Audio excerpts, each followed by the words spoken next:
పోతన గారు అంటారు, ఒక అద్భుతమైనటువంటి మాట అంటారు. ప్రకటితమైన దైవయోగమున పాండవ సంతతి అంతరించగా వికలతనొందనీక ప్రభవిష్ణుడు కృష్ణుడు అనుగ్రహించి నృపాలకబాలు బ్రతికించే కావున శాబకుడింకా శత్రు సంహారకుడైన విష్ణురాతుడను పేర ధరిత్రిని ప్రసిద్ధికి నెక్కే పూజ్యుడై అన్నారు. ప్రకటితమైన దైవయోగమున పాండవ సంతతి అంతరింపగా, అసలు యథార్థమునకు ఈశ్వరుని యొక్క అస్త్రము, ఆ బ్రహ్మాస్త్రమును ప్రయోగించినప్పుడే పాండవ సంతతి అంతరించిపోయింది. ఆ వంశం అక్కడితో అయిపోయింది. అసలు కాజ్ అండ్ ఎఫెక్ట్ థీరీ తీస్తే బ్రహ్మాస్త్రాన్ని ప్రయోగించగానే పోయిందంతే. ఎందుకంటే బ్రహ్మాస్త్రమునకు ఉండే గౌరవం అటువంటిది. హనుమ అంతటి వారు కట్టుబడ్డారు. అటువంటి బ్రహ్మాస్త్రమును ఎప్పుడైతే అశ్వత్థామ ప్రయోగించాడో అప్పుడే పాండవ వంశం అక్కడితో ఆగిపోయింది. కానీ ధర్మరాజు గారంతటి వాడు, నాకు వంశం లేదు, ఇంకా నా తర్వాత పూజా మందిరంలో నీరాజనం ఇచ్చేవాడు లేడు గోత్రనామాలతో అని బెంగ పెట్టుకోవలసిన అవసరము లేకుండా ఎటువంటి మాట వేశారో చూడండి పోతన గారు. ప్రకటితమైన దైవయోగమున పాండవ సంతతి అంతరింపగా వికలతనొందనీక ప్రభవిష్ణుడు కృష్ణుడు అనుగ్రహించి శాబకు బ్రతికించి. ఎవరిని బ్రతికించాడే? తనని తాను రక్షించుకోవడం చేతకాని వాణ్ణి తాను రక్షించాడు, గర్భస్థమైన పిండాన్ని.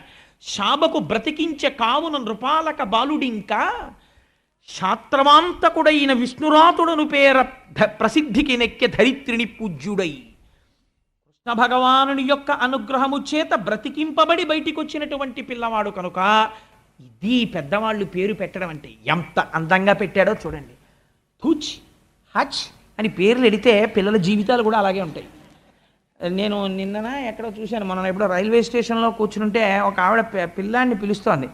ఆ నెల్లూరు రైల్వే స్టేషన్లో టింకు టింకు అని అరిచింది. అంటే వాళ్ళ పిల్లాడు ఇంకోళ్ళ కుక్క పిల్ల కూడా పరిగెత్తుకొచ్చి, అంటే అవతల ఆవిడ యొక్క కుక్క పిల్ల పేరు టింకు, ఈవిడ బిడ్డని పిలుచుకుంటున్న పేరు టింకు. ఒక కుక్క పేరుకి ఈవిడ బిడ్డడి పేరుకి తేడా ఏం లేదు. అంత అందంగా పేర్లు పెట్టుకుంటున్నారు ఇవాళ రేపు. ఒక పేరు పిలిస్తే ఇంట్లో ఐశ్వర్యము పరిఢవిల్లాలి, ఒక పేరు పిలిస్తే నీ జన్మ సాఫల్యమును పొందాలి. ఎందుకనంటే పోతన గారు ఒక చోట అంటారు, మీరు విందురు కానీ అజామిలోపాఖ్యానం విందురు కానీ ఎంత అద్భుతంగా చెప్తారో పోతన గారు. పేరు పెట్టి బిడ్డని పిలిచిననైనా, పిల్లాన్ని పిలిచినా సరే, హాస్యకేళినైనా, హాస్యం కోసమైనా సరే, విశ్రామ కేళినైనా, ఆడుకుంటూ సరదాగా ఒరే మాధవైలరా అన్నా సరే ఏమైపోతుందో తెలుసా అండి? కమలనయ్యను తలుప కలుషహరము. ఈశ్వరుడి పేరు పిలవగానే మీలో ఉన్న పాపం పోతుందంతే. నామమునకున్న శక్తి అటువంటిది, నామం అంత గొప్పది. ఆ పేరు పెట్టుకోవడంలో ఉంది అదృష్టం. ధర్మరాజు గారంటే ఎటువంటి మహానుభావుడండి.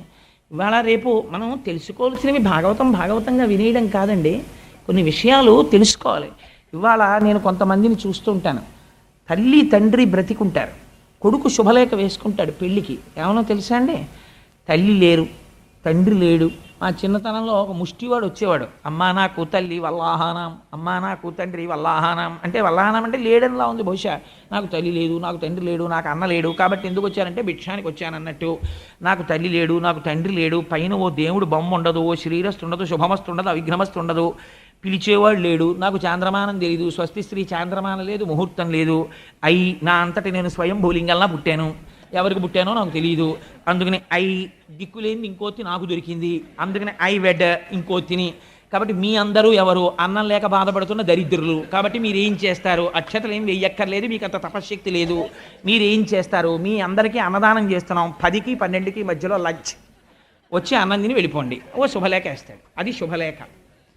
అది పట్టుకొచ్చి పెద్దలకు ఇవ్వడానికి వాడు ఎంత సిగ్గుపడాలి. ఏంటో ఇది నేను ఇలా రాయిచ్చా ఇవ్వచ్చా అని వాడు సిగ్గుపడాలి.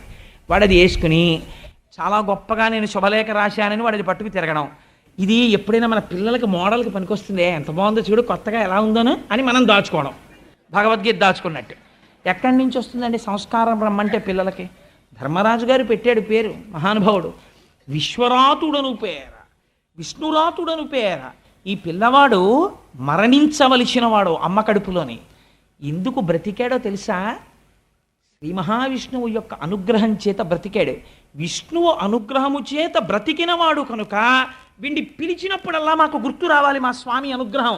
స్వామి నీ అనుగ్రహం వల్ల మా వంశం నిలబడిందని మాకు గుర్తు రావాలి. అందుకని వీడిని ఏమని పిలుస్తామో తెలుసా? విష్ణురాతుడని పిలుస్తాం. ఎలా పెట్టాడో చూడండి పేరు. ఇప్పుడు ఏం చూస్తున్నాడు? ఏది చేస్తున్నా ఈశ్వరానుగ్రహాన్ని చూసుకుంటున్నాడు ధర్మరాజు గారు. అన్నయ్య ఆ పేరు వదిలే అన్నయ్య, మోడర్న్ నేమ్స్ ఏం పెడదామన్నయ్య అనలేదు అర్జునుడు అదృష్టవశాత్తు. కాబట్టి ఆయన ఒప్పుకున్నాడు. విష్ణురాతుడను పేర ధరిత్రిని ప్రసిద్ధికి నెక్కే పూజ్యుడై. అందుచేత ఈ భూమండలమునందు విఖ్యాతి వహించాడు పరీక్షిత్ మహారాజు. ఆ పరీక్షిత్తు పుట్టిన తర్వాత ఒక గమ్మత్తు జరిగిందిటే, అంటే యథాలాపంగా కలిసిపోయింది కాబట్టి ఇక్కడ చెప్పేస్తాను. ధర్మరాజు గారు సింహాసనం మీద కూర్చుని రాజ్యసభలో అందరూ సభ తీరి ఉండేవారు. లేక లేక లేక లేక దక్కిన ఒకే ఒక్క నలుసు ఉత్తరాధికారి రాజ్యానికి వంశానికి. అందుకని ఎంతో ప్రేమతో తొడ మీద కూర్చోబెట్టుకుని ధర్మరాజు గారు సింహాసనం మీద కూర్చుని ఉండేవాటే. ఈ పిల్లాడు అందరినీ ఇలా చూస్తుండేవాటే. ఎందుకురా ఇలా చూస్తాడు వీడు అందరినీ, వీడికి ఏమన్నా దృష్టి లోపమా అనుకునేవారేమో. కానీ అలా అనుకునేంత వెర్రివాళ్ళు ఏం కారుగా పాండవులు. వాళ్ళు కనిపెట్టారు, ఎందుకు ఇలా చూస్తుంటాడు ఈ పిల్లాడు, ప్రతివాణ్ణి ఇలా పరీక్షగా చూస్తాడు సభలో, ఎందుకు అలా చూస్తుంటాడు అని. ఎందుకు చూస్తాడో తెలుసా అండి? తన తల్లి కడుపు లోపలమును చూసిన ప్రభువు ఈ విశ్వమున నెల్ల కలడని బాలుండు పరికించి చూడగా ఆ ఎలగు జనులు పరీక్షిన్నరేంద్రుడనిది నరేంద్ర అన్నారు పోతన గారు.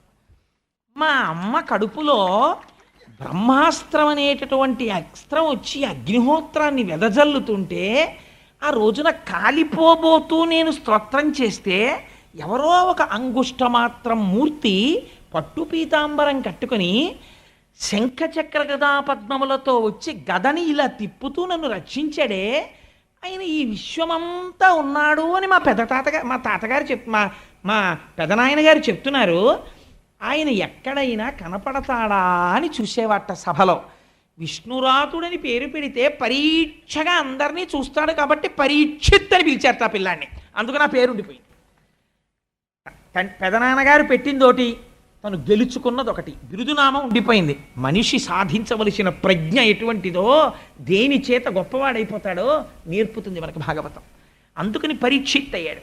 అటువంటి పరీక్షిత్ చాలా ఆశ్చర్యకరంగా ఆ పిల్లవాడు పుట్టగానే ధర్మరాజు గారు అక్కడ ఉండేటటువంటి జ్యోతిష్కుల్ని పిలిపించాడు. ఈ పిల్లవాడి యొక్క జాతకం ఎలా ఉంటుంది చెప్పండి అన్నాడు. వాళ్ళు ఆ పిల్లవాడి జాతకం చూసి చెప్పారు, రామచంద్రమూర్తి వంశానికి మొట్టమొదటి వాడైన ఇక్ష్వాకు ఎలా పరిపాలించాడో అలా పరిపాలిస్తాడు. శిబి చక్రవర్తి ఎటువంటి దానాలు చేశాడో అటువంటి దానాలు చేస్తాడు. రామచంద్రమూర్తి గురువుల్ని ఎలా సేవించాడో, బ్రాహ్మణుల్ని ఎలా గౌరవించాడో అలా గౌరవించి సేవిస్తాడు. అర్జునుడు ఈ పిల్లవాడి తండ్రి ఎలా బాణములు విడిచిపెడతాడో అలా బాణములు విడిచిపెడతాడు. కార్తవీర్యార్జునుడు 1000 చేతులతో ధనస్సులు పట్టుకుని బాణాలు వదిలితే ఎలా ఉంటుందో అటువంటి యుద్ధ నైపుణ్యంతో ఉంటాడు. సముద్రము ఎంత లోతుగా ఉంటుందో అంత గంభీరమైన హృదయము కలిగిన వాడై ఉంటాడు. సింహము ఎటువంటి పరాక్రమముతో ఉంటుందో అటువంటి పరాక్రమముతో ఉంటాడు. సూర్యుడు ఎలా చూడడానికి వీలు లేని వాడై ఉంటాడో అలా దుర్నిరీక్షుడై ఉంటాడు. అటువంటి తేజోవంతుడైనటువంటి ఈ బాలుడు సామాన్యుడు కదయా. ఇన్ని గొప్ప లక్షణములు ఉండి పరమశివుడు ఎంతటి దయామూర్తో, ఎంత జ్ఞానో అంతటి జ్ఞాని దయామూర్తి అవుతాడు. శ్రీనివాసుడు పురుషార్థములను ఎలా కటాక్షిస్తాడో ఆశ్రితులై ఆయన దగ్గరికి వచ్చిన వాళ్ళకి అలా దాన ధర్మాలు చేసి అర్ధి అన్నవాడిని అలా ఆదుకుంటాడు. ఈ పిల్లవాడు చిట్ట చివర శరీరం విడిచిపెట్టవలసినటువంటి సమయం ఆసన్నమైన నాడు ఆవు పాలు పితికినంతసేపు తప్ప ఎక్కడా నిలబడనటువంటి ఒక బ్రహ్మజ్ఞాని ఈ పిల్లవాడి ఆర్తి చూసి 7 రాత్రులు 7 పగళ్ళు కూర్చుని భాగవతాన్ని చెప్తే విని శరీరమునందు మోహమును విడిచిపెట్టి కృష్ణ భగవానుడి పాదముల యందు బుద్ధి రమిస్తుండగా శరీరమును విడిచిపెట్టి మోక్షాన్ని పొందుతాడు. అటువంటి మహోత్కృష్టమైన వ్యక్తి మీ వంశంలో పుట్టాడని చెప్పారు. పొంగిపోయాడు ధర్మరాజు గారు. చాలు, ఇటువంటి పిల్లవాడు పుట్టాడని పొంగిపోయాడు. అప్పుడు అనుకున్నాడు, నేను కురుక్షేత్ర యుద్ధం చేశాను, కొన్ని కోట్ల మందిని తెగటార్చాను, ఎందరో మరణించారు. ఈ పాపము నన్ను కాల్చకూడదు. ఈ పాపము పోగొట్టుకోవడం కోసమని అశ్వమేధయాగం చెయ్యాలి. అశ్వమేధయాగానికి కావలసినంత సంభారములు, ఆ బంగారము ఎక్కడి నుంచి వస్తాయని భీమార్జునుల్ని పిలిచి అడిగాడు. అడిగితే అప్పుడు భీమార్జునులు ఒక మాట చెప్పారు, అన్నయ్య దాని గురించి నువ్వేం బెంగ పెట్టుకోకు. ఎందుచేత అంటే ఇత పూర్వం ఉత్తర భారతదేశంలో ఒక మహానుభావుడు మరుత్తనబడేటటువంటి రాజు అశ్వమేధయాగం చేసి తత్సంబంధమైనటువంటి కాంచన పాత్రలు మొదలైనటువంటి వాటిని విడిచిపెట్టాడు. ఆ కాంచన పాత్రలు మొదలైనవి తెచ్చుకోవడానికి రాజుకి పరిపాలనాధికారము ఉంది కనుక అది మన పాలిత ప్రాంతములోకి వస్తుంది కనుక ఆ సంభారములను తీసుకొస్తాను, అశ్వమేధం చేయమన్నారు. 3 అశ్వమేధ యాగాలు చేశాడు ధర్మరాజు గారు. 3 అశ్వమేధ యాగములు చేసిన తర్వాత అశ్వమేధ యాగాలకి కృష్ణ పరమాత్మని ఆహ్వానించారు, సమున్నతంగా సత్కరించారు. కృష్ణుడు కూడా ఎంతో సంతోషించాడు. బయలుదేరి కృష్ణ పరమాత్మ ద్వారకా నగరానికి వెళ్ళిపోయారు. ఆయన వెళ్ళిపోతుంటే ఈ హస్తినాపురంలో ఉన్న వాళ్ళందరూ ఆయన్ని ఎంతో స్తోత్రం చేశారు. ద్వారకా నగరంలో స్తోత్రం చేశారు. మహానుభావుడు ద్వారక చేరుకున్నాడు. చేరుకున్న తరువాత ఒకరోజు అందరూ సంతోషంగా కాలం గడిపేస్తున్నారు హస్తినాపురంలో. విదురుడు వచ్చాడు. భాగవతం మన జీవితాన్నే బయట పెడుతుందండి. మీరు అంతర్లీనంగా గమనించండి. అస్తమానం నేను అలా అంటే మీరు కొంచెం బాధపడచ్చు, కానీ మీ అంతటా మీరు గమనించే ప్రయత్నం చెయ్యండి. మనవడు పుట్టేశాడు పరీక్షిత్. చాలా సంతోషంగా ఉంది కుంతి. ఎవరు అంత స్తోత్రం చేసిందో ఆ కుంతి ఈశ్వరుడి గురించి మరిచిపోయింది. మరిచిపోయిందంటే నా ఉద్దేశంలో పూర్తిగా విస్మరించిందని కాదు. ధృతరాష్ట్రుడు హస్తినాపురంలో ధర్మరాజు గారితో సంతోషంగా పెట్టింది తిని బతికేస్తున్నాడు. గాంధారి ధృతరాష్ట్రుడు పక్కన కూర్చుని ఏదో పెట్టింది తినేసి ఆవిడ సంతోషంగా కాలం గడిపేస్తోంది. పాండవులు రాజ్యం వచ్చేసింది, వాళ్ళు సంతోషంగా కాలం గడిపేస్తున్నారు. పరీక్షిత్ మహారాజు పెద్దవాడు అయిపోతున్నాడు. ఉన్న ఒక్కగానొక్క నలుసు పెద్దవాడవుతున్నాడు, మంచి కీర్తివంతుడు, ఎటువంటి అవగుణాలు లేవు, పొంగిపోతున్నారు. విదురుడు వచ్చాడు. ఎప్పుడు రావాలో అప్పుడు వస్తాడు విదురుడు. విదురుడు రావడంలో భారతంలో ఒక గమ్మత్తు ఉంటుంది. ఎందుకంటే విదురుడు వస్తే మీరు గుర్తుపెట్టుకోండి, మృత్యువు గురించి మాట్లాడుతుంటాడు. ఎందుకు మాట్లాడతాడంటే విదురుడు యమధర్మరాజు యొక్క అంశం. ఎప్పుడు ఈ శరీరం పడిపోతే ఏం జరుగుతుందో, ఎంత జాగ్రత్తగా ఉండాలో చెప్తుంటాడు. మాండవ్య మహర్షి యొక్క శాపం చేత 100 సంవత్సరముల శూద్రభావనని తీసుకుని విదురుడిగా వచ్చాడు మహానుభావుడు. అపారమైన ధర్మవేత్త. ఆయన తీర్థయాత్రలకు వెళ్ళిపోయాడు కురుక్షేత్ర సమయంలో. మైత్రేయుడు కనపడి ఆయనకి ధర్మాన్ని, ఈశ్వరానుష్ఠానానికి సంబంధించినటువంటి రహస్యాల్ని తెలియచేశాడు. అవి విన్న తరువాత భగవంతుణ్ణి ధ్యానం చేసుకోవాలని తిరిగి వచ్చాడు. హస్తినాపురం వచ్చిన తర్వాత ధర్మరాజు గారు ఎదురెళ్ళి తీసుకొని వచ్చాడు. యా మహానుభావ, ఒక పక్షి అంటే పెద్దలు కనపడినప్పుడు ఎలా మాట్లాడాలో ధర్మరాజు మాట్లాడితే చూడాలండి. భారతంలో కానీ భాగవతంలో కానీ ధర్మరాజు మాట్లాడితే చాలా గంభీరంగా ఉంది. ధర్మరాజు ఏమంత వెర్రివాళ్ళ తెలివి తక్కువ వాళ్ళ మాట్లాడు, చాలా గంభీరంగా మాట్లాడతాడు ధర్మరాజు. ధర్మరాజుకి అలా మాట్లాడడం రాకపోతే భీముడిని ఎవరండి అదుపు చేయగలరు? భీమసేనుడిని అదుపు చేయాలంటే ధర్మరాజు గారి మాటకే సాధ్యం. అంతటి మహానుభావుడు. అందులో విరాట పర్వంలో చూడండి, ఆ చెట్టు పీకేస్తుంటాడు. అప్పుడు ఒక్క మాట అంటాడు, అంతే ఆప్ చేస్తాడు. అన్నగారంటే అది అలా ఉండాలి. అన్నగారంటే ఈ కింద ఉన్నటువంటి నలుగురు ఒక్కొక్కడు ఒక్కొక్క రకం వాడు అయినా సరే పెద్ద ఆయన మాట కట్టుబడిపోతాడు. ఈ గౌరవం వాళ్ళకుంది, అలా ఉంచగలగడం ఆయనకి తెలుసు. అది అన్నదమ్ములంటే అలా ఉండాలి భారతంలో. చూడండి, ధర్మరాజు విదురుడికి ఎదురెళ్ళి స్వాగతం చెప్పి అర్ఘ్యపాద్యాదులు ఇచ్చి స్నానం చేశాక చక్కటి భోజనం చేసి విశ్రమించిన తర్వాత పాద సంవాహనం చేస్తూ కాళ్ళ దగ్గర కూర్చుని అంటాడు, మహానుభావ, మీరు చాలా కాలానికి తిరిగి వచ్చారు, మా అదృష్టం. మేము చిన్న పిల్లలుగా ఉండగా మా తండ్రి గారు మరణిస్తే ఒక పక్షి తన పిల్లల్ని ఎంత జాగ్రత్తగా రెక్కల కింద పెట్టుకుని కాపాడి తాను తీసుకొచ్చిన ఆహారాన్ని నోట్లో పెడుతుందో అలా మమ్మల్ని కాపాడారు. లక్క ఇంట్లో పెట్టి మమ్మల్ని కాల్చేద్దాం అనుకున్నప్పుడు, అనేకమైన ప్రయోగాలు చేసి మమ్మల్ని సంహరించాలనుకున్నప్పుడు మీరు ధర్మాన్ని వివరణ చేశారు.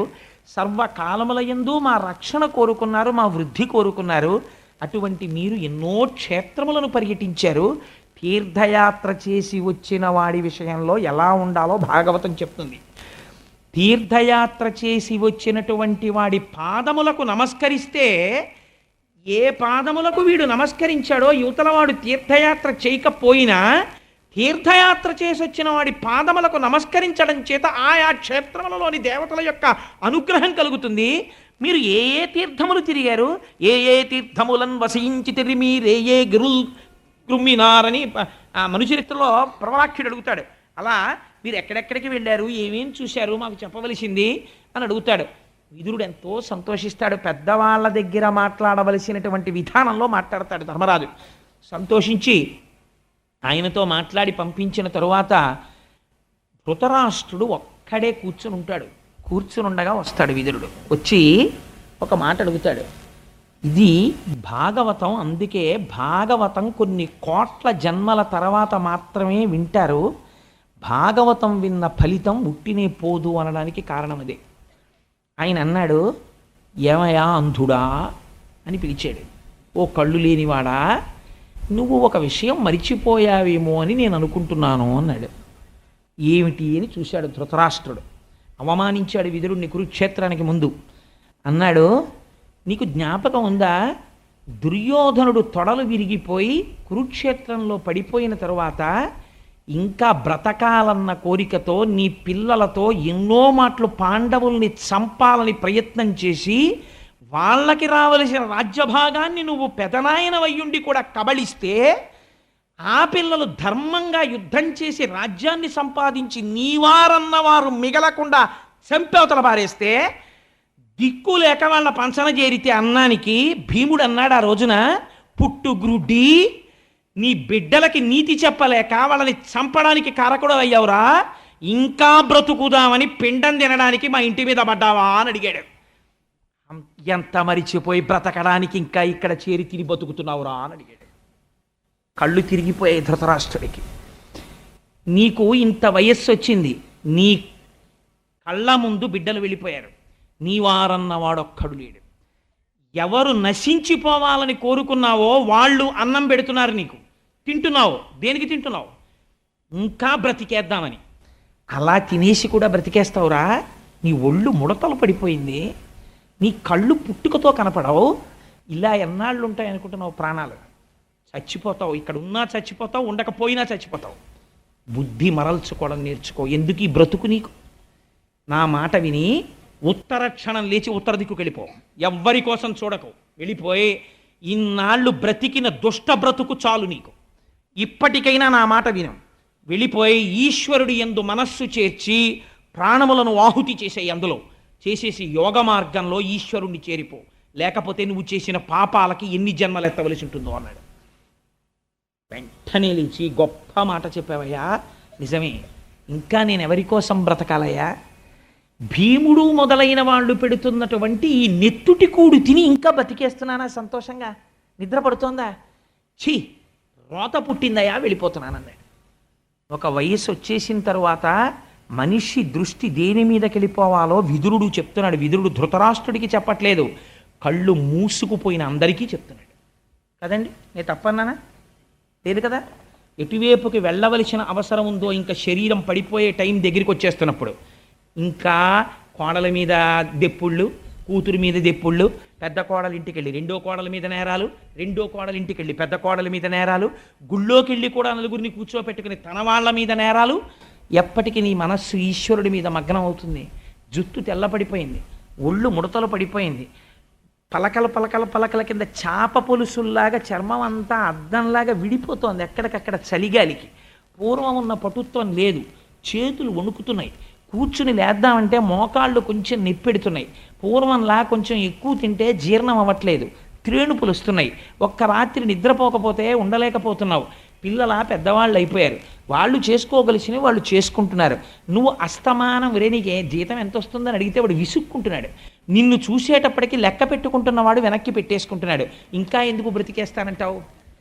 బ్రతుకుతావు చచ్చే వరకు. కాబట్టి ఈలోగా మార్చు మనస్సుని. అలా కాకపోతే ధృతరాష్ట్రుడు అయిపోతావు అని నేర్పుతున్నాడు విదురుడు. ఈ మాటలు చెప్తే బయలుదేరిపోయాడు ధృతరాష్ట్రుడు. అంతే, గాంధారికి కూడా చెప్పలేదు. ఇది విచిత్రం. గాంధారికి కూడా చెప్పకుండా అంతఃపురాన్ని విడిచిపెట్టి పుట్టుగ్రుడ్డివాడు తడువుకుంటూ ఉత్తర దిక్కుకు వెళ్ళిపోయాడు. వెళ్ళిపోతే భర్త వెళ్ళిపోతున్నాడని పసిగట్టింది గాంధారి. పసిగట్టి ఆయనతో పాటుగా వెళ్ళిపోయింది. వెళ్ళిపోయిన తరువాత మరునాడు ఉదయం ధర్మరాజు గారు స్నానానుష్ఠానములన్నీ పూర్తి చేసుకున్న తర్వాత ప్రతిరోజు వచ్చి పెదతండ్రి గారిని ధృతరాష్ట్రుడికి గాంధారికి తల తాటించి నమస్కరించేవాడు. మీరు ఒక్కటి జ్ఞాపకం పెట్టుకోండి, భాగవతంగా వినకండి. మీరు దేవాలయానికి ప్రదక్షిణం చేశారా చెయ్యలేదా? అక్కర్లేదు. మీరు ఈశ్వరుడి పూజ చేశారా చెయ్యలేదా? అక్కర్లేదు. తల్లి తండ్రి కనీసం ఇద్దరిలో ఒకరైనా బ్రతికున్నవాడు అదృష్టవంతుడు. ఎందుకని? ప్రత్యక్షంగా దేవుడు నీ ఎదట తల్లిదండ్రులుగా ఉన్నాడు.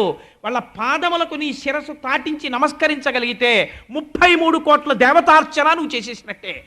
కళ్ళు లేని పెద్ద తండ్రి తన్ని చంపాలనుకున్న వాడికి ధర్మరాజు నమస్కరించాడు. నువ్వెందుకు నీ కన్నవాళ్ళకి నమస్కరించలేవు?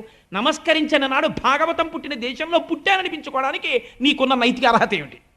ఇది భాగవతం యొక్క ప్రశ్న. ధృతరాష్ట్రుడికి నమస్కరించేవాడు. ఆ రోజు కూడా ధృతరాష్ట్రుడికి నమస్కరించడానికి అంతఃపురానికి వచ్చాడు, కనపడలేదు. కనపడకపోతే బెంగ పెట్టుకుని ఏడ్చాడు ధర్మరాజు. నేను తమ్ముడి బిడ్డణ్ణి, నా వలన ఏదో అపకారం జరిగి ఉంటుంది, నా వలన ఏదో పొల్లు మాట జారిపోయి ఉంటుంటుంది. నా పెద్ద తండ్రి అంధుడు, పాపం వృద్ధుడు, బిడ్డలందరూ మరణించారు. వీళ్ళ వల్ల నేను ఇంకా సుఖపడలేనని ఏ అఘాయిత్యం చేసుకోవడానికి విడిపోయాడో నాకు చాలా బెంగగా ఉంది. నా పెద్ద తల్లి గాంధారీ మాత కనపట్టలేదు. అయ్యయ్యో, నేను ఎంత పొరపాటు చేశానో, నా తల్లిదండ్రులు వెళ్ళిపోయారని ధర్మరాజు అంతటి వాడు ఏడ్చాడు. ఈ దేశంలో పుట్టి తల్లిదండ్రుల్ని వృద్ధాశ్రమంలో చేర్చినటువంటి వాడిని ఏమని పిలవాలి? నిజంగా తల్లిదండ్రులకి నమస్కరించి వెళ్ళిపోతే ఆ వయస్సులో చేసుకోవలసిన ఈశ్వరార్చనకి వెళ్ళిపోయిన వాళ్ళ కోసం ధర్మరాజు ఇచ్చినటువంటి గడ్డ మీద నువ్వు పుట్టావు. ఈ గడ్డ మీద వృద్ధాశ్రమాలు వచ్చి వృద్ధాశ్రమాల్లో నిర్హేతుకంగా అక్రౌర్యంతో తల్లిదండ్రుల్ని తీసుకెళ్ళి దింపేసే బిడ్డలు పుడుతున్నారంటే కలి ప్రవేశం విపరీతంగా ఉందనడానికి ఇంతకన్నా నిదర్శనం ఏం కావాలి? ఈ జాతిని భాగవతం ఉద్ధరించాలా? ఏది ఉద్ధరించాలి చెప్పండి నాకు? భాగవతమే ఉద్ధరించాలి. అందుకని ఏడిస్తే విదురుడు వచ్చాడు. విదురుడిని అడిగాడు, నీకేమైనా తెలుసా ఎక్కడికి వెళ్ళాడో ధృతరాష్ట్రుడని. చాలా గమ్మత్తుగా ఉంటుందండి విదురుడికి ధృతరాష్ట్రుడికి ఉన్న సంబంధం.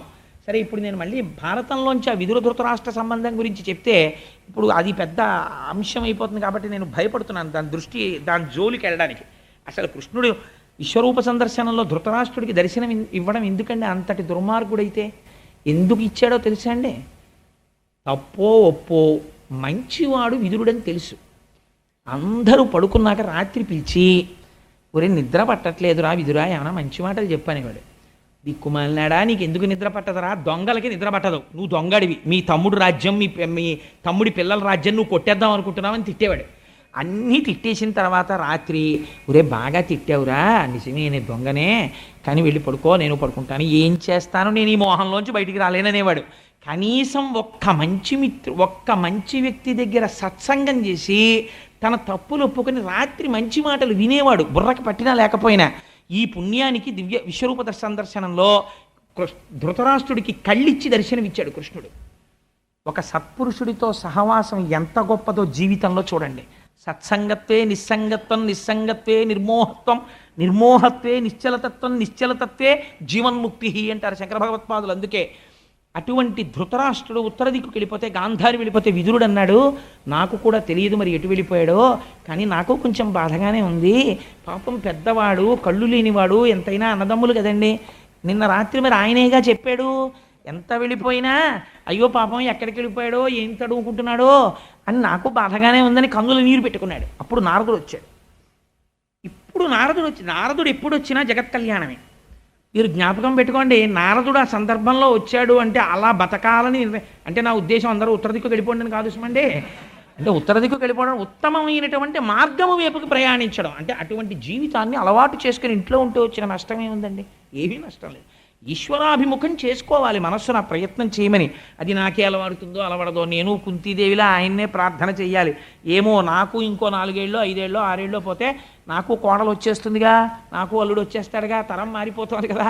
అప్పుడు మామయ్యగారు మీకు ఎందుకండి ఉపన్యాసాలన్నీ, ఊరికే మోకాళ్ళ నొప్పులు అంటారు, ఈ ఉపన్యాసాలు తగ్గిద్దురు అని అల్లుడు, నాన్నగారండి మీకు చెప్తున్నాను అదే నెలకి 2 రోజుల కన్నా ఉపన్యాసాలు చెప్పదు, అలా కూర్చోండి అన్నారనుకోండి, నా బతుకేమైపోవాలి? అంటే నీకు అదో పిచ్చ అయితే ఉపన్యాసాలు అనుకోకండి. అంటే కాసేపు కనీసం ఇలా అయినా ఈశ్వరుడు గురించి చెప్పుకుని నా జన్మ తరిస్తోంది, అది కూడా లేకపోతే ఎంత పాడైపోతానో అని బెంగ. అందుకని ఏమో ఆ మనస్సు అలా ఒక్కడిని కూర్చుని నేను ఎందరినో చూశానండి. నేను ఎందుకు ఈ మాట అంటున్నానో తెలుసా? నేను ఉట్టినే అంటలేదు, ఎంతో పరిచయాలు ఉంటాయి. ఒక ఊర్లో ఒక వ్యక్తి పుడతాడు, అక్కడ ఉద్యోగం చేస్తాడు, ఎందరితోనో పరిచయం ఉంటుంది. తనని ఉద్ధరించే వాళ్ళు ఆ ఊళ్ళో ఉన్నారని తెలుసు. వాళ్ళతో కలిసి ఉంటే నా జీవితానికి ఒక ప్రయోజనం కలుగుతుంది అనుకుంటారు కొంతమంది. ఇక్కడ మాట్లాడే వాళ్ళు ఉంటారు. ఒక్కడే కొడుకు, ఆ కొడుక్కి అస్సాంలో పెద్ద ఆఫీసర్ అయిన. నాన్నగారండి రిటైర్ అయిపోయారు కదా, ఇంకా మీరు ఇక్కడ ఉండొద్దు, వచ్చేసేయండి అంటే. కాస్త నాన్నగారండి మాకు ఆసరాగా ఉంటుంది, వచ్చేసేయండి నాన్నగారు అంటాడు. కాదు అంటే కాలు చెయ్య వంగిన తర్వాత వస్తారా అంటారేమోనని వెళ్ళిపోతాడు. అక్కడికి వెళ్ళిపోయిన తర్వాత వాళ్ళు మాట్లాడే మాట ఏమిటో ఈయనకి తెలియదు, ఈయన మాట్లాడే మాట వినేవాడు ఉంటాడు.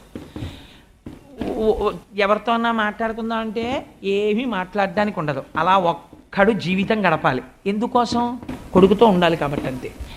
అప్పుడు ఉత్తరాభిముఖ ప్రయాణం కావాలి. మనస్సు ఒక్కడే ఉన్నా ఈశ్వరుడి వైపుకి తిరగడం అలవాటు అయిపోయింది అనుకోండి, కొంతలో కొంత తృప్తి ఉంటుంది, ఆ కనీసం దాంట్లో రమించగలిగి ఉంటాడు. అందుకని అది అలవాటు లేదనుకోండి, మరింత పెనుభారం అయిపోతుంది, జీవితం చాలా కష్టమైపోతుంది. అందుకని భాగవతం చాలా ప్రాక్టికల్గా మాట్లాడిందండి అర్థం చేసుకోవలసిన విషయాన్ని. అందుకే ఆ నిర్ణయం ధృతరాష్ట్రుడు తీసుకుంటే నారదుడు వచ్చి ఆయన అన్నాడు, ఎందుకు ఏడుస్తున్నావు అన్నాడు ధర్మరాజు. ఎందుకు ఏడుస్తున్నావు అంటే ధర్మరాజు అన్నాడు, అందరూ అనే మాట ఆయన అన్నాడు, అయ్యో పాపం మా పెద్దనాన్నగారికి కళ్ళు లేవండి, ఏమిటో పిచ్చాడు వెళ్ళిపోయాడు ఉత్తర దిక్కుకి తపస్సని మీరే చెప్తున్నారు, ఏం తింటాడు, ఎవరు పెడతారు మా పెద్దనాన్నకి అంటే ఆయన అన్నాడు నారదుడు, ఈ పిచ్చ ప్రశ్న మాని, ఎవడు పెడతాడేమిటి, 2 కాళ్ళు ఉన్నదాన్ని 4 కాళ్ళు ఉన్నది తినేస్తోంది, 4 కాళ్ళు ఉన్నదాన్ని 2 కాళ్ళు ఉన్నవాడు బాణం వేసి కొట్టి చంపుకు తినేస్తున్నాడు. ఒకళ్ళనొకళ్ళని చంపకపోయినా కేవలం పోషించడానికే, సత్పురుషుల్ని పోషించడానికి చెట్లు కాయలు కాసి పళ్ళు పండి అందవేమోనని కిందకి వంగి అందిస్తున్నాయి బరువుని. కాయి కోసేశాక కొమ్మ పైకి వెళ్ళిపోతుంది. ఈశ్వరుడికి తెలిసి ఎలా పోషించాలో తనని నమ్ముకుని వెళ్ళిపోయిన వాడికి మధ్యలో నీ బెంగ ఏమిటి, నువ్వు నోరు మూసుకుని కూర్చో హాయిగా. వాడు వెళ్ళవలసిన స్థితికి వెళ్ళాడు. నీకు చెప్పేనా మీ పెద్దనాన్న ఏమవుతున్నాడో ఇప్పుడు చెప్పేస్తున్నాడు చూసుకో అన్నాడు. మీ పెద్దనాన్న నడిచి నడిచి నడిచి నడిచి ఉత్తర దిక్కున ఋషులు ఉండేటటువంటి ఆశ్రమాన్ని చేరుకుంటాడు. చేరుకుని విదురుడు అన్న మాటకి ఎంత వైరాగ్యం వచ్చేసిందంటే ఇప్పుడు ఇలా బతికిన వాడికి ఒక్క మాట తగిలిందంతే. అందుకే గురువు మాట సింహగర్జన. ఎన్ని పశువులు అరిస్తే ఎందుకంటే ఏమి పరిగెత్తావు, కాకి లేచిన దగ్గర నుంచి అరుస్తుంది, ఏది పరిగెడుతుంది? గురువు ఒక్క మాట చెప్తాడు, సింహం ఒక్కసారి గర్జిస్తుంది, అన్ని జంతువులు పారిపోతాయి గుహల్లోకి. గురువు ఒక్క మాట చెప్తాడు అంతే, మనిషి జీవితం మారిపోతుంది. విదురుడు చెప్పాడు, ధృతరాష్ట్రుడు మారాడే, అప్పటి వరకు మారలేదు. ఇవాల్టి నుంచి మీ పెద్దనాన్న ఇంద్రియములన్నింటినీ వశం చేసుకుని అంతర్ముఖుడైపోయి ప్రాణాయామం చేసి మనస్సులో పెట్టేసి, మనస్సుని తీసుకెళ్ళి ఈశ్వరుడి దగ్గర పెట్టేసి, శరీరమును శోషింపచేసి యోగాగ్ని ప్రజ్వరిల్ల చేసి 3 అగ్నిహోత్రములు ఏకకాలమునందు వెలిగితే ఆ యోగాగ్ని ఎందు శరీరమును బూది చేసేస్తాడు, బ్రహ్మమునందు చేరిపోతాడు. యోగాగ్ని వెలిగిపోతుంటే గాంధారి గమనించి నా భర్త వెళ్ళిపోతున్నాడని ఆ యోగాగ్నిలోకి గాంధారి ప్రవేశించి శరీరం వదిలిపెట్టి ఇద్దరు బ్రహ్మమును చేరిపోతున్నారు, నువ్వు సంతోషించన్నాడు. చాలు, మా పెద్దనాన్న అంత స్థితిని పొందేశాడు, నేను ఇంకేడవనన్నాడు. సంతోషపడిపోయి ధర్మరాజు ఆనందపడ్డాడు. ఆనందపడి ఒక మాట అన్నాడు, 7 నెలలైంది అర్జునుడు వెళ్ళి కృష్ణ భగవానుణ్ణి చూసొస్తాను అని చెప్పి బయలుదేరాడు, కానీ ఇప్పటికి రాలేదు. ఎందుచేత రాలేదు, ద్వారకానగరంలో ఏం జరిగింది అని ఆశ్చర్యపోతూ విదురుణ్ణి అడిగాడు. మీరు క్షేత్రాలకు వెళ్ళారు కదా, తీర్థయాత్రలు చేశారు, ద్వారకానగరం ఎలా ఉంది, కృష్ణ భగవానుడు క్షేమమేనా అని. తనకి తెలుసు కృష్ణుడు నిర్యాణం పొందేశాడని, చెప్పలేదు విదురుడు. మీరు ఒక మాట జ్ఞాపకం పెట్టుకోండి, ఏమిటండి మీరు భాగవతం మొదలెట్టి 3 రోజులైంది కృష్ణ నిర్యాణం అంటున్నారు ఏంటండి, మేము ఇంకా మీరు ఏదో కృష్ణుడు పుడతాడు బాల్య క్రీడలు అవి ఇవి ఉంటాయనుకున్నాను, నిన్ననేమో కూర్మావతారం అన్నారు, కృష్ణుడు అన్నారు, అది అన్నారు, ఇది అన్నారు, ఇవాళ కృష్ణ నిర్యాణం అంటున్నారు ఏంటండి అనుకోకండి. భాగవతం ప్రారంభం అలా ఉంటుంది వైరాగ్యం కోసం. కానీ తర్వాత మళ్ళీ అన్ని లీలలు, అన్ని కృష్ణుడు పుట్టుక, దశమస్కందంలో అన్నీ వచ్చేస్తాయి అవతారాలు అన్నీ. కానీ ప్రారంభం శుకుడు పరీక్షిత్తు దగ్గరికి వచ్చి కూర్చుని భాగవతం చెప్పడం ప్రారంభం చెయ్యాలి అంటే పరీక్షిత్తు నిర్యాణం రావాలి, వస్తే కానీ శుకుడు రాడు కదండి. మరి శుకుడు వచ్చి భాగవతం చెప్పడం మొదలెట్టాలి, అక్కడ ప్రారంభం కావాలి. అక్కడికి ప్రారంభం కావాలంటే ఈలోగా వీళ్ళందరూ నిర్యాణం పొందడం చెప్పాలి. ఇంకా ఈ మధ్యలో ఒకటి జరుగుతుంది, ధర్మరాజాదులతో కృష్ణుడు ఒక మాట చెప్తాడు, ఒక మహాపురుషుడు వెళ్ళిపోతున్నాడు ఈ లోకంలోంచి, భీష్ముడు లాంటి వ్యక్తి ఇహ రాడు, వెళ్ళిపోతున్నాడు, నువ్వు తొందరగా వెళ్ళి భీష్ముడి దగ్గర ధర్మాలు నేర్చుకో, మళ్ళీ శరీరంతో ఎప్పుడు వస్తాడో అలాంటి వాడన్నాడు. భీష్ముడు వెళ్ళి విన్నాడు.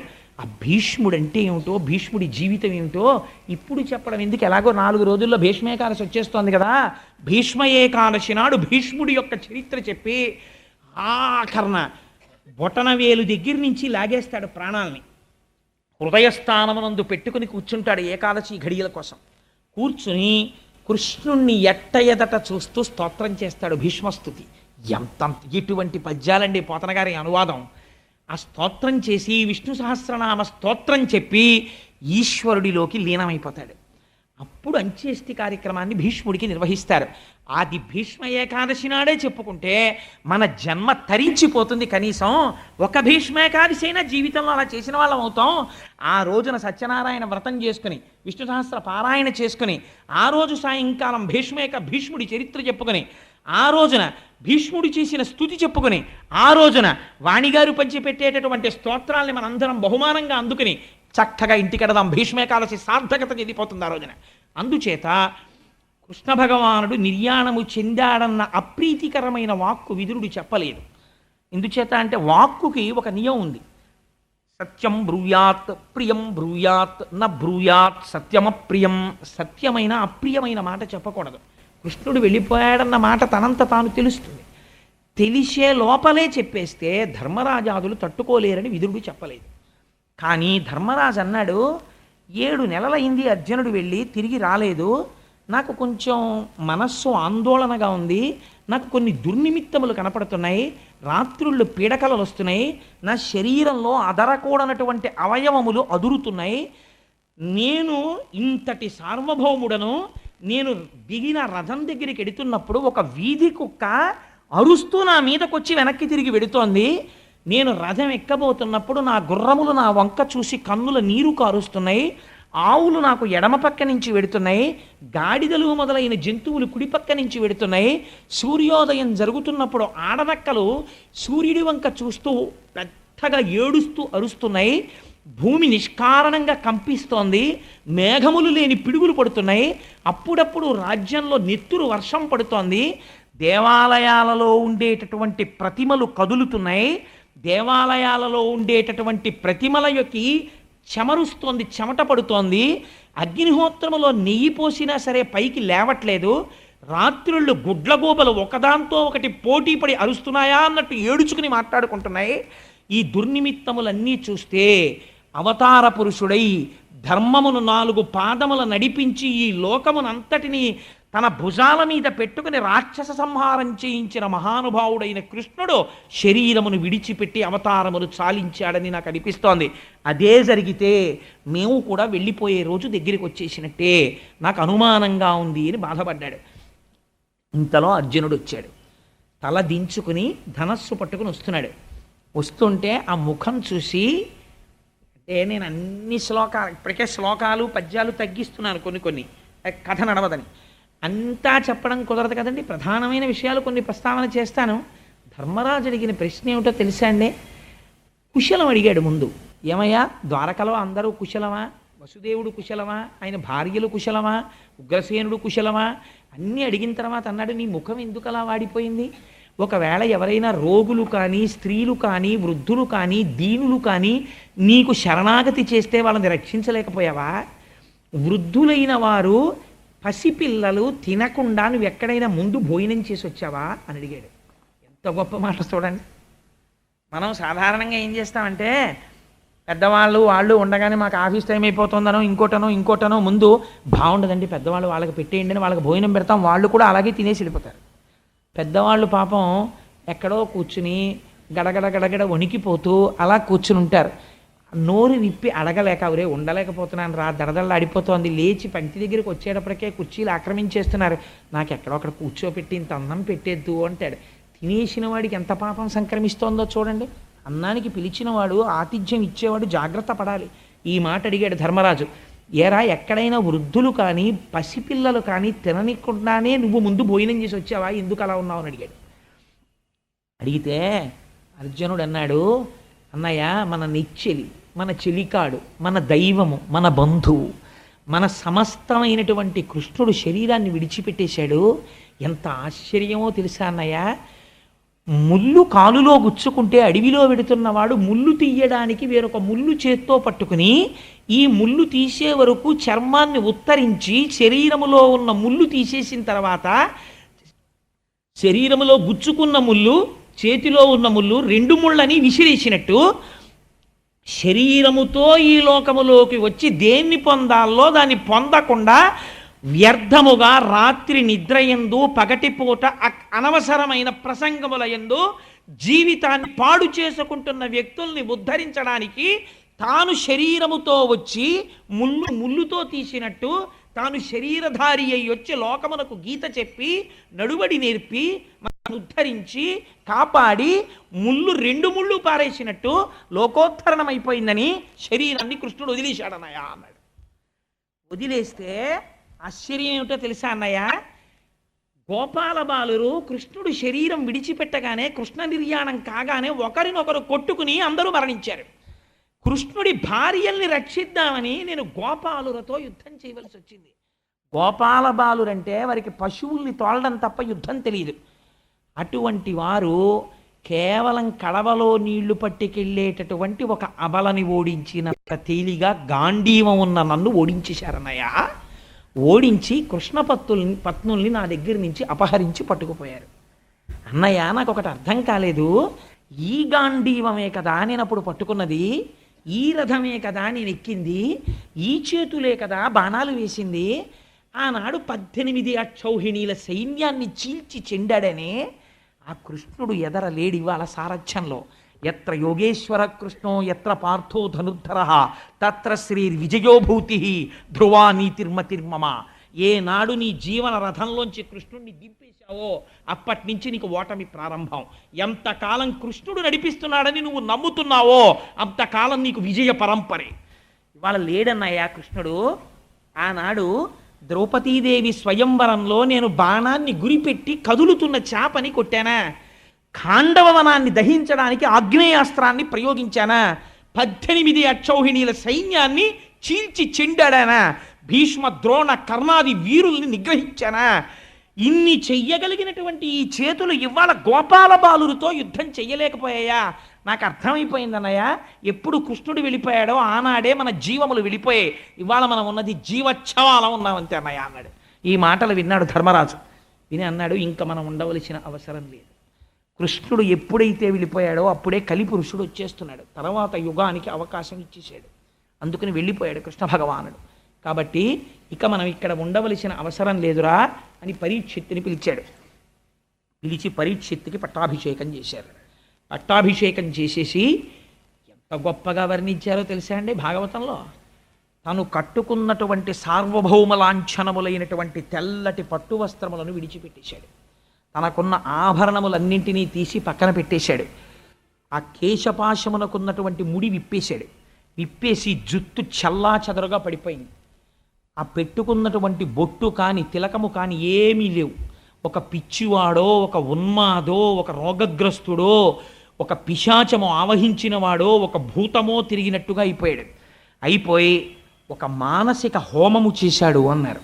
అది పైకి చేయలేదు, మానసికం. ఎంత గొప్పగా చేశాడో తెలుసా అండి. ఇంద్రియములన్నింటినీ తీసుకెళ్ళి మనస్సులో పెట్టాడు. మనస్సుని తీసుకెళ్ళి ప్రాణవాయువునందు పెట్టాడు. ప్రాణవాయువుని తీసుకెళ్ళి అపానమనబడేటటువంటి మృత్యువాయువునందు పెట్టాడు. ఆ అపానమును తీసుకెళ్ళి మృత్యుస్థానమైన శరీరమునందు పెట్టాడు. అంటే ఇప్పుడు ఈ శరీరము పడిపోవడానికి కావలసినటువంటి స్థితిని తీసుకొచ్చేసాడు. తీసుకొచ్చేసి దీన్ని ఒక రకమైన సన్యాసమే అంటారు శాస్త్రంలో. ఇహ తాను మాట్లాడడు, ఇంకా తను ప్రతిస్పందించడు. అన్నిటినీ విడిచిపెట్టి జడుడిలా, పిశాచగ్రస్తుడిలా జుత్తు విరబోసుకొని మౌనంగా ఎవ్వరితో మాట్లాడకుండా ఉత్తర దిక్కుకు తిరిగి వెళ్ళిపోతున్నాడు. వెళ్ళిపోతుంటే ధర్మరాజుని చూసినటువంటి భీముడు అలాగే భీముడు వెళ్ళిపోయాడు. భీముడు వెనక అర్జునుడు వెళ్ళిపోయాడు. ఆ వెనక నకుల సహదేవులు వెళ్ళిపోయారు. వెళ్ళిపోయిన తరువాత ఒక కుండ పగిలిపోతే కుండలో ఉన్న ఆకాశము అనంత ఆకాశములో ఎలా కలిసిపోతుందో అలా ఉత్తర దిక్కుకు వెళ్ళిపోయినటువంటి వారు మృత్యుస్థానమైన శరీరములోకి హోమము చేసేశారు. కాబట్టి శరీరములు పడిపోయి కృష్ణ పరమాత్మతో ఐక్యాన్ని పొందేశారు. ఇది తెలుసుకున్నటువంటి ద్రౌపదీదేవి తన భర్తలు వెళ్ళిపోయిన తర్వాత ఇంకా తానుండకూడదని తాను కూడా ఉత్తర దిక్కుగా ప్రయాణం చేసి ఆవిడ కూడా శరీరాన్ని విడిచిపెట్టేసింది. పరీక్షిత్ మహారాజు సార్వభౌముడయ్యాడు. అయి మహారాజై దేశాన్నంతటినీ కూడా ఎంతో సంతోషంగా ఎంతో సుభిక్షంగా పరిపాలిస్తున్నాడు. పాండవులు పరిపాలించిన నాడు, ధర్మరాజు పరిపాలించిన నాడు దేశం ఎంత శోభతో ఎంత కళ్యాణప్రదంగా ఉందో అంత ఆనందంగా దేశం అంతా ఉంది. ఎక్కడ చూసినా 3 పువ్వులు 6 కాయలు, నెలకి 3 వానలు, ఎక్కడ ధర్మమునకు లోపమన్నది లేదు. ఎన్నో దిగ్విజయ యాత్రలు చేశాడు. తన మేనమామ గారు ఉత్తరుడు ఆ ఉత్తరుడి యొక్క కుమార్తె అయినటువంటి ఇరావతిని వివాహం చేసుకున్నాడు. 4 కుమారుల్ని కన్నాడు. అందులోనే జనమేజయుడు కూడా సర్పయాగం చేసినవాడు. జనమేజయుడు వంటి గొప్ప కొడుకుల్ని కన్నాడు. తాను జయించనటువంటి రాజ్యం లేదు. కురు బాహ్లిగా మొదలైనటువంటి దేశాలు, కురు పాంచాల కోసల కాశీ వజ్జి మల్ల అంగ మగధ వత్స మచ్చ చేది అవంతి గాంధార కాంభోజ సౌరాష్ట్ర ఆశ్వక మొదలైన రాష్ట్రములన్నింటినీ జయించాడు. జయించి ఏకఛత్రాధిపత్యంగా విశాలమైనటువంటి సామ్రాజ్యాన్ని తన యొక్క ఆ పతాకపు ఛాయలలో అత్యంత సంతోషంగా పరిపాలన చేస్తున్నాడు. పరీక్షిన్ మహారాజు గారు ఎక్కడికి వెళ్ళినా ఒక నియమం పాటించేవాడు. ఏమిటో తెలుసా అండి? పరీక్షిత్ యాగాలు చేశాడు. పరీక్షిత్ యాగం చేసినప్పుడు అందరూ వచ్చి కూర్చునేవారు. ఎందుకో తెలుసా అండి? ఎంత గొప్ప యాగాలు చేశాడంటే పరీక్షిత్, ఆయన దేవతల్ని పిలుస్తుంటే స్వాహ అని దేవతలు వచ్చి ఎదురుగుండా కూర్చుని పుచ్చుకునేవారు. యాగం చెయ్యని వాళ్ళు కూడా యాగశాలలోకి వచ్చి కూర్చుని ఆ దేవతలందరూ వచ్చి కూర్చుని హవిస్సు పుచ్చుకు వెళ్ళడం చూసేవారు. అంత నిష్ఠాగరిష్ఠుడై యాగములు చేశాడు. ఆయన దిగ్విజయయాత్రకి వెడుతుంటే శిబిరము వేసుకుని ఉంటే ఆ ఊళ్ళల్లో ఉన్న జానపదులు వచ్చి చెప్తుండేవారట, మీ మహానుభావ, మీ పెద్ద తండ్రి గారైనటువంటి ధర్మరాజు గారు, తాతగారు, పెద్ద తండ్రి గారు కాదు, అభిమన్యుడు కదా తండ్రి, తాతగారు ధర్మరాజు, మీ పెద్ద తాతగారైనటువంటి ఆ ధర్మరాజు గారు ఇలాగే దిగ్విజయ యాత్రకి వచ్చి కూర్చున్న తరువాత మహానుభావుడు కృష్ణ పరమాత్మ ఏం చేసేవారో తెలుసా? శిబిరంలో పాండవులందరూ నిద్రపోతుంటే తానొక్కడే కత్తి పైకి తీసి పాండవులకు ఆపద వస్తుందేమోనని నిద్రపోతున్న పాండవులకు తెలియకుండా కత్తి పట్టుకుని శిబిరం చుట్టూ తిరుగుతుండేవాడు. కృష్ణుడు అంత రక్షించాడయా మీ తాతల్ని. అదే కృష్ణుడు సారథ్యం చేస్తుంటే పాండవ మధ్యముడైనటువంటి అర్జునుడు ఒక్కొక్కసారి పిలవడం కోసమని తన పాదంతో డొక్కలో ఇలా తన్నాడు.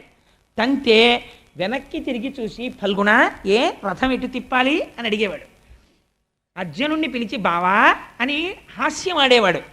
కాళహస్తీశ్వర శతకంలో ధూర్జటి పొంగిపోతాడు. నే నిరూపముగా తలంతు మదిలో నిరూపమోకాలో. ఎంత ఆదరించాడండి నిజంగా పాండవుల్ని. మహాశివరాత్రి నాడు అర్జునుడు గబగబా పరిగెడుతున్నాడు పాలచం పట్టుకుని. బావా ఎక్కడికి పరిగెడుతున్నావు అన్నాడు. శివాలయానికి బావా, ఇవాళ శివరాత్రి అభిషేకం చేయాలన్నాడు. శివుడు శివాలయంలోనే ఉన్నాడు అనుకుంటున్నావా? ఇదిగో ఇక్కడ లేడా అని పంచ పైకి తీశాడు. మోచిప్పలో శివలింగం కనపడింది. అంత శివకేశవ అభేదం. కృష్ణ భగవానుడి మోచిప్పకి శివలింగాన్ని చూసి అర్జునుడు అభిషేకం చేశాడు. నీ రూపు మోకాలు అంటాడు ధుర్జటి. అంతటి మహాత్ముడు కంటిని రెప్ప ఎలా కాపాడుతుందో అలా కాపాడాడయా. పరీక్షిత్, నీకు ఆశ్చర్యకరమైన విషయం చెప్పనా? ఒక్కొక్కసారి కృష్ణుడు కన్నుల నీరు పెట్టుకుని, బావా మీలాంటి వాళ్ళు, మీలాంటి భక్తులు, మీలాంటి బంధువులు నాకు ఎక్కడ దొరుకుతారో అని గభాలను వంగి మీ వాళ్ళ కాళ్ళు పట్టుకునేవాడయా. అంత ప్రేమ చూపించాడు. కృష్ణ పరమాత్మతోడి జీవితముగా గడిపేశారు మీ తాతలు. అంత గొప్పవాళ్ళు. ఎంత అదృష్టవంతుడివని చెప్తేట పరీక్షిత్ కృష్ణ కథలు విని తన తాతలు కృష్ణుడితో గడిపినటువంటి మర్యాదా పురస్సరమైనటువంటి విశేషాలు విని కన్నుల నీరు కారిపోయి పొంగిపోతూ పట్టుబట్టలు తెప్పించి చీనాంబరాలు తెచ్చి పాండవులతో కృష్ణుడు గడిపినటువంటి రోజులు చెప్పిన వాళ్ళందరికీ బహుమానాలు ఇచ్చేవాట. అందుకని ఆయన ఎక్కడికైనా పెడితే చాలు, ఏమండి మీ తాతగారికి కృష్ణుడికి ఉన్న అనుబంధం ఒకటి చెప్పనా అని ఏదో సంఘటన చెప్పేవారు. పొంగిపోయి శభాష్ భలే చెప్పారా, మా తాతలు అలా తిరిగారా కృష్ణుడితో అని తీసుకొచ్చి బట్టలు పెట్టేవట్టే. ఆ కృష్ణుడి యొక్క పాదముల యందు నిరంతరము రమించిపోతుండేవాడు. అంతటి మహాత్ముడైనటువంటి పరీక్షిత్ పరిపాలిస్తుండగా లోకమంతా ప్రశాంతంగా అత్యంత ఆనందముతో ఉన్నది. నేను ఇవాళ ఇక్కడ ఎందుకు ముగిస్తున్నానంటే, ఉపన్యాసాన్ని ఎప్పుడూ కూడా ఒక మంగళముతో ప్రారంభించి మంగళంతో పూర్తి చేయడం మంచిది. ఇంకా నేను ఇది దాటాను అనుకోండి, వెంటనే అద్భుతమైన విషయాలు వచ్చేస్తాయి. అవి ఆపడం కష్టం. అసలు కలియుగం ఏమిటో, కలియుగంలో ఎందుకు మనసు లాగుతుందో, కలిపురుషుడి యొక్క ప్రభావం ఎలా ఉంటుందో, పరీక్షిత్ స్థానాలు ఎక్కడిచ్చాడో ఆ రహస్యాలు బయటకు వస్తాయి. అందుకని ఇవాళ ఈ మంగళం పరీక్షిత్ పరమ సంతోషంగా పాలిస్తున్నాడు. అంత నామం వింటేనే పొంగిపోయినటువంటి కృష్ణ కథలో మనం కృష్ణుడి గురించి స్తోత్రం చేయకుండా వెళ్ళిపోతే మనం దోషభూయిష్ఠులం అయిపోండి. అందుకని అందరం చక్కగా స్వామి నామం చెప్పి బయలుదేరదాం. మీరందరూ ఎంత విశాలమైన హృదయం ఉన్నవాళ్ళు. ధూర్తుడు వీడు చెప్తే మేము వినడం ఏమిటని ఉండదు. పోన్లేరా చెప్పాడు విందామని వింటారు. మీ వంటి సంస్కారులకు నేను శిరస్సు వంచి నమస్కరించాలి. ఇక్కడే ఉన్నాడండి ప్రతిష్ఠ జరిగినటువంటి గురువాయూరప్ప కృష్ణ భగవానుడు. విని పొంగిపోవాలి, నా బిడ్డలు ఎంత స్తోత్రం చేస్తున్నారో అని. వసుదేవసుతం దేవం కంసచాణూరమర్దనం దేవకీ పరమానందం కృష్ణం వందే జగద్గురుం అతసీ పుష్పసంకాశం హారనూపురశోభితం రత్నకంకణకేయూరం కృష్ణం వందే జగద్గురుం మందారగంధ సంయుక్తం చారుహాసం చతుర్భుజం బర్హి పింఛావచూడాంగం కృష్ణం వందే జగద్గురుం ఉత్పుల్లపద్మపత్రాక్షం నీలజీమూతసన్నిభం యాదవానాం శిరోరత్నం కృష్ణం వందే జగద్గురుం రుక్మిణీకేళీ సంయుక్తం పీతాంబరశిశోభితం అవాప్తతులసీగంధం కృష్ణం వందే జగద్గురుం గోపికానాం కుచద్వంద్వం కుంకుమాంకితవక్షసం శ్రీనికేతం మహేశ్వాసం కృష్ణం వందే జగద్గురుం శ్రీవత్సాకం మహోరస్కం వనమాలా విరాజితం శంఖచక్రధరం దేవం కృష్ణం వందే జగద్గురుం కృష్ణాష్టకమిదం పుణ్యం ప్రాతరుద్ధాయ యః పఠేత్ కోటి జన్మ కృతం పాపం స్మరణేన వినశ్యతి. మీకొక్క రహస్యం చెప్పాలి. ఇవాళ చెప్పినటువంటి ప్రసంగంలో ధృతరాష్ట్రుడు ఉత్తర దిక్కుకి వెళ్ళిపోయినటువంటి సందర్భాన్ని, విదురుడు ధృతరాష్ట్రుడితో మాట్లాడిన మాటల్ని, పాండురాజు ధర్మరాజు మిగిలిన పాండవులు ఉత్తరాభిముఖులైన ఘట్టాన్ని ఎవరు విన్నారో జీవితంలో అటువంటి వారికి నిర్హేతుక కృపగా కృష్ణ పరమాత్మ తన పాదారవిందముల యందు భక్తిని కృప చేస్తాడు అని పోతన గారు అభయం ఇచ్చారు. అంత మహోత్కృష్టమైనటువంటి ఘట్టం ఆ ఘట్టం. చారిత్రాత్మకమైనటువంటి ఘట్టం రేపు ప్రారంభమవుతుంది. ఎందుకంటే ఇంకా రేపటి నుంచి ధర్మదేవత సాక్షాత్కరించి మాట్లాడుతుంది. కలిపురుష ప్రవేశం. నిజంగా మాటలు ఎలా ఉంటాయో మన జీవితాన్ని సెల్యులాయిడ్ మీద చూపిస్తారు పోతన గారు రేపు. సర్వం శ్రీ ఉమామహేశ్వర పరబ్రహ్మార్పణమస్తు. స్వస్తి.